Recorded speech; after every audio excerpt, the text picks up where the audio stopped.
tiền.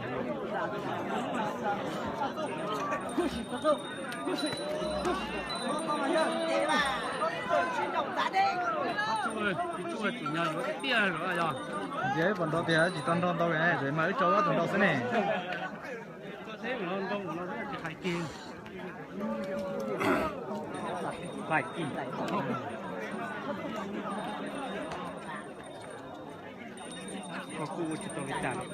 Nè giờ tao có giá đến rồi lo.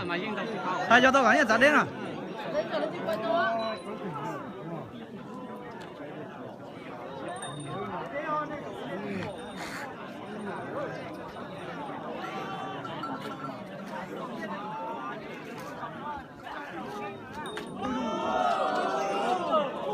Thì cái nhà này đấy, nó không Sao tao nói nó cho tụi họ bây giờ.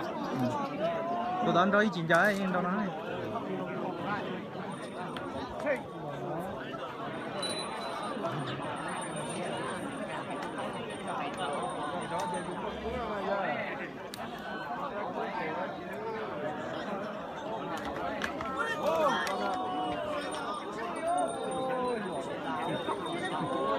Nhiều tờ mà nhưng mà chẳng có cái gì.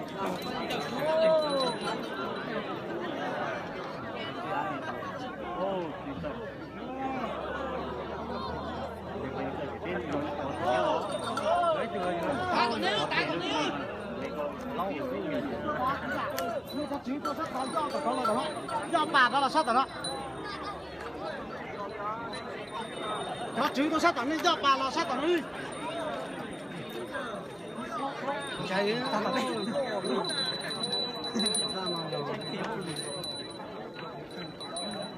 Sao nhóc này.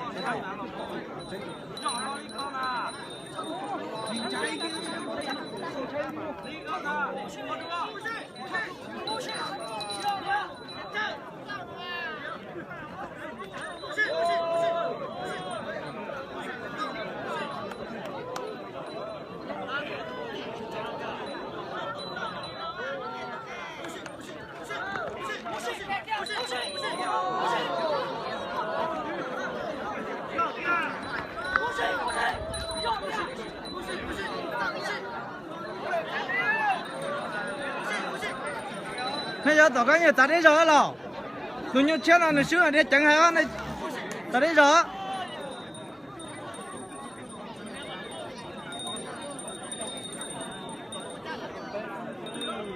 Trong to thì cũng không cần bao đó nghe không?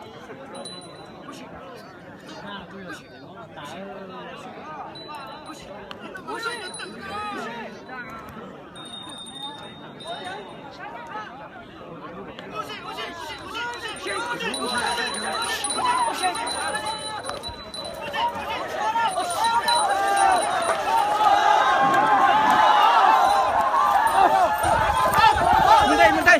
Lo. Cho chú nhung đây. Đây phán đi. Yêu tôi rồi.